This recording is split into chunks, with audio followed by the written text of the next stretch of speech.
Did you know Blake Lively was this close to landing one of the most challenging roles of her career? She was almost cast as the younger version of Elizabeth Sparkle, the legendary figure at the heart of an emotional indie drama exploring beauty, youth, and identity. It was an opportunity that could have redefined her career, giving her the kind of dramatic, transformative role that many actors dream of. On paper, Blake seemed like the perfect choice. She had the high-fashion allure, A-list, charisma, and a history of playing bold, confident women with hidden vulnerabilities. Audiences loved her for it. She had mastered the art of portraying characters who exuded control while concealing deep emotional struggles, exactly what the younger Elizabeth Sparkle required. The film's premise was captivating. It followed two versions of Elizabeth across different timelines, contrasting youthful ambition with the wisdom and pain of experience. The younger Elizabeth, full of energy and promise, would set the stage for the older version's emotional journey, creating a powerful and moving narrative. It was the kind of role that demanded both charm and depth, qualities Blake had shown glimpses of in her past work. Producers were intrigued. They believed she could bring a fresh and magnetic presence to the film. Industry insiders started murmuring about her potential involvement, speculating that this project could be her career-defining moment. It wasn't just another glamorous role. It was a deeply emotional story that could push her into more serious, awards-worthy territory. But then, things took an unexpected turn. Enter Demi Moore. Demi had already been cast as the older Elizabeth, bringing her own history, talent, and raw intensity to the role. The setting is, heightened by the mere fact that it's, Elizabeth is somebody in the public eye. She's an actress, but it's, and so there are greater expectations and challenges that come when you are out front facing and with judgments and criticisms that come from the outside.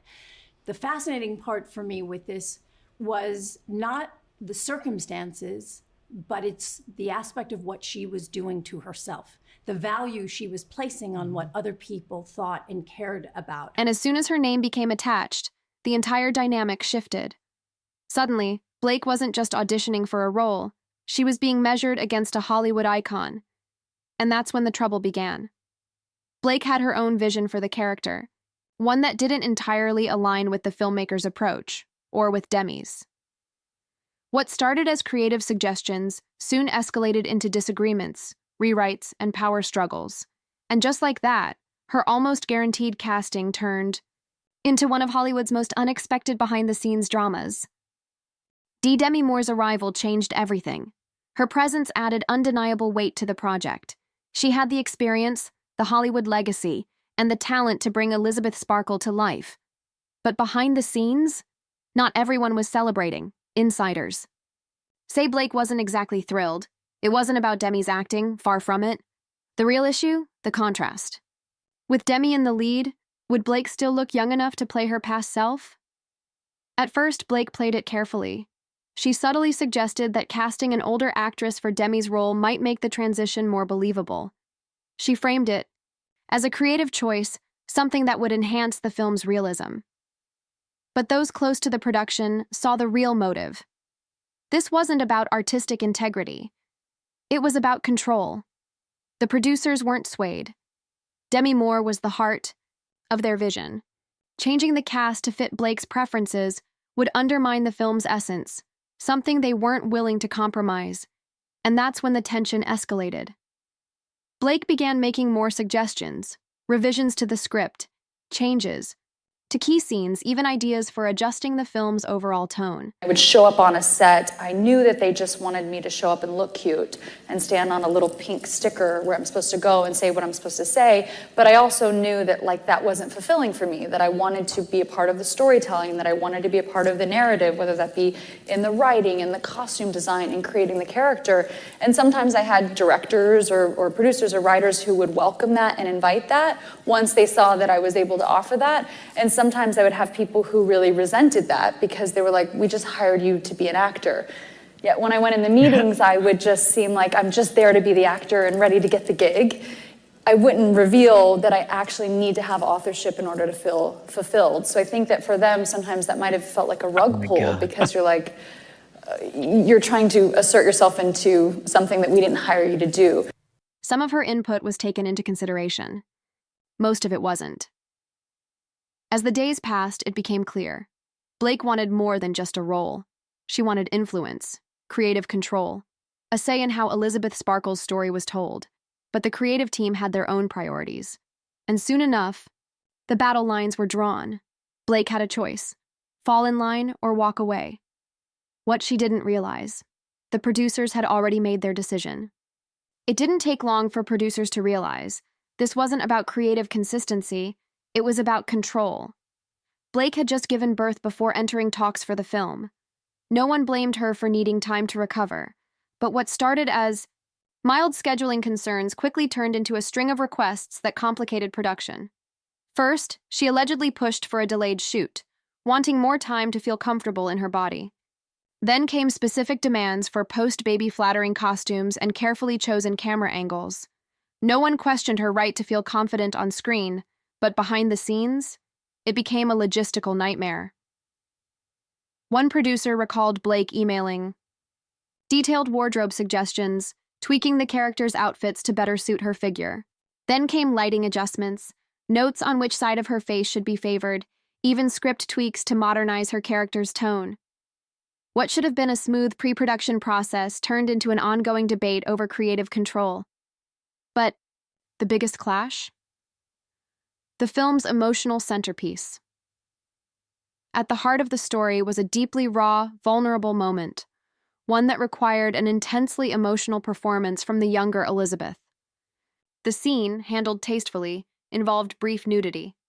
It was crucial to the character's transformation arc, symbolizing her shift from innocence to experience. Blake refused. Despite having played risque roles before, she insisted that nudity wasn't necessary to convey pain. The writers disagreed, arguing that the scene wasn't about exploitation, but authenticity. Demi Moore, already locked in for the older Elizabeth role, had no qualms about fully embodying the character's emotional and physical journey. That's when tensions escalated. Blake's concerns weren't just about personal boundaries anymore. She was reshaping the film to fit her own comfort level, and for the producers, that was a problem they couldn't ignore. As discussions dragged on, another issue arose: Blake's vision for the character. She wasn't just pushing for changes. She was reinterpreting Elizabeth Sparkle in a way that didn't align with the director's vision.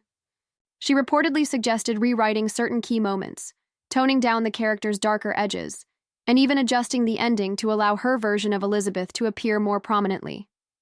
And then, there was Demi Moore. Unlike Blake, Demi didn't challenge the script. She embraced it. While Blake debated creative choices, Demi was already deep in preparation, fully committing to the role. The contrast was stark. One actress trying to reshape the story to fit her image, the other stepping into the role without hesitation. For Dodd. The producers, the choice became clear. The film needed an actress who could serve the story, not one who expected the story to serve her. So they made the call. Blake Lively was out. And just like that, what could have been her career-defining role slipped through her fingers. Blake had taken on risque roles before, but this time, she drew the line. She wanted the entire scene rewritten, or removed altogether. Her argument? You didn't need to show skin to show pain. The writers disagreed. So did Demi.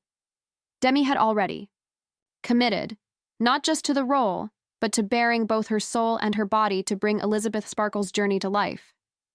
Blake's resistance wasn't just about personal boundaries anymore. It was starting to look like an attempt to reshape the character entirely, to mold Elizabeth into something that felt comfortable for her. It was a creative battle, but at its core, it was about control. And that's where the real tension began. And here's the kicker: Blake wasn't even officially cast yet. What stunned the production team even more was her apparent assumption that the role was already hers. Before contracts were even finalized, she reportedly started submitting rewritten dialogue and concept notes, suggestions on how to frame the opening montage, adjustments to the director's approach to flashbacks. At one point, she even pitched a new ending, one that would allow her version of Elizabeth to reappear, despite the film's focus being on the older character's resolution. One producer described it as a hijack attempt. Another, a red carpet takeover before the invite was even sent. But the final straw came in a meeting where Blake allegedly requested a co-producer credit, arguing that her input had already influenced multiple aspects of the project. She presented herself not just as an actress, but as a creative partner, one whose vision should be acknowledged in a more official capacity. For the production team, it was the last push they needed to make a decision, quietly, professionally, decisively. Blake was out. Just like that, the script returned to its original form. The timeline resumed. Demi Moore moved forward as the undisputed star. No public statements were made, no dramatic fallout followed. But behind the scenes, everyone knew what had happened. Blake Lively had tried to reshape a character in her image, again. And Hollywood was starting to notice. By the time the dust settled, the decision to drop her had been swift. Exhausted by the delays, rewrites, and constant negotiations, the producers agreed. This film needed clarity and stability. Blake had become a destabilizing force. Her concerns about nudity, her push to delay production, her premature power moves. It wasn't worth the risk. So, quietly, they let her go. But the drama wasn't over just yet. Rumors started swirling, whispers that Blake had made offhand remarks about Demi Moore herself. Allegedly, behind closed doors, Blake had mocked Demi's appearance, calling her overly worked on and too frozen. These comments, whether made in jest or frustration, began spreading throughout Hollywood circles. And it didn't take long for those whispers to reach Demi.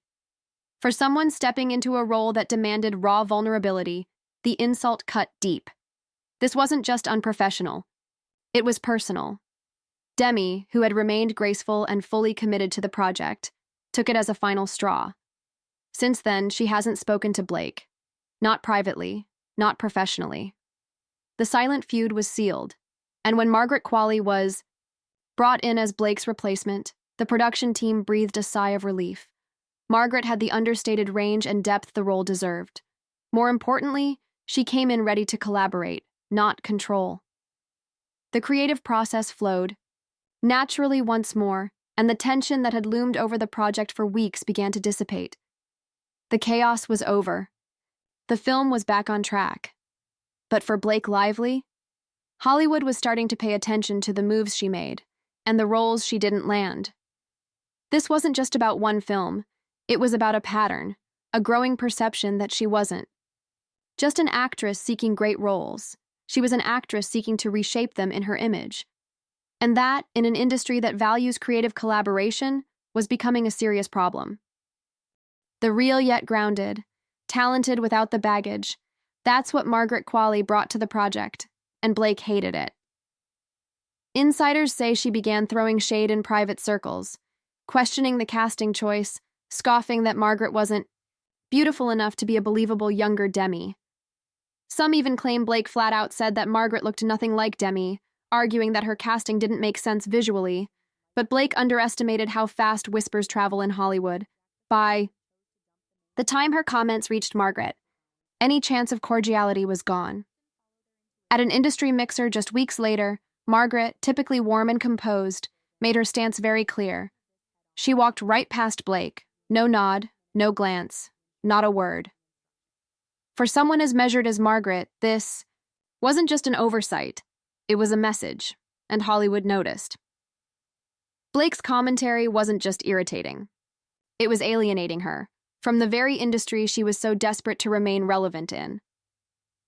But here's the thing. This wasn't an isolated incident. From It Ends With Us, where she allegedly tried to override the original creative team, to the Barbie situation, where she reportedly attempted to secure production control before even being cast. Blake's ambition isn't the issue. It's the execution. Time and time again, she has molded projects around herself instead of adapting to them.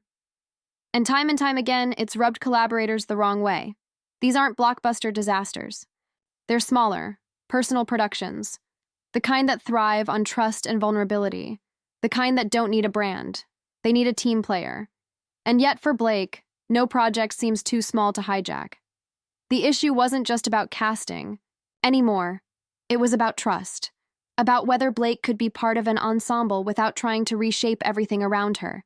And that's where she kept falling short. For industry insiders, this pattern was becoming clear. There's ambition, and then there's control. Blake wasn't just advocating for herself, she was shifting entire productions to fit her needs. From schedules to scripts, from lighting to costuming, everything had to be on her terms. And it wasn't just directors and producers who were noticing.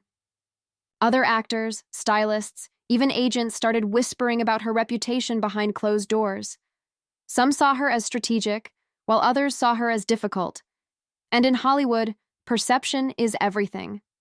Blake's reputation as a perfectionist wasn't necessarily a bad thing, until it became clear that her perfectionism wasn't about the project. It was about her. The Elizabeth Sparkle project was supposed to be a collaborative effort, an emotional, character-driven film that required trust between the cast and the creative team. But instead of stepping into the role with humility, Blake treated it like a chessboard, moving pieces to benefit her own position. Her insistence on controlling details, from wardrobe to lighting, from script rewrites to camera angles, wasn't about authenticity. It was about maintaining a carefully curated image. It was about making sure she was seen in the best possible light, both literally and figuratively, and the industry took note. Directors who once saw her as a promising, adaptable talent began to hesitate. Was she worth the trouble? Could she truly be part of a project without demanding to reshape it around her personal brand? As production moved forward without her, Blake's frustrations reportedly boiled over. She had lost a career-defining role, not because she wasn't talented, but because she couldn't surrender to the creative process. And the kicker?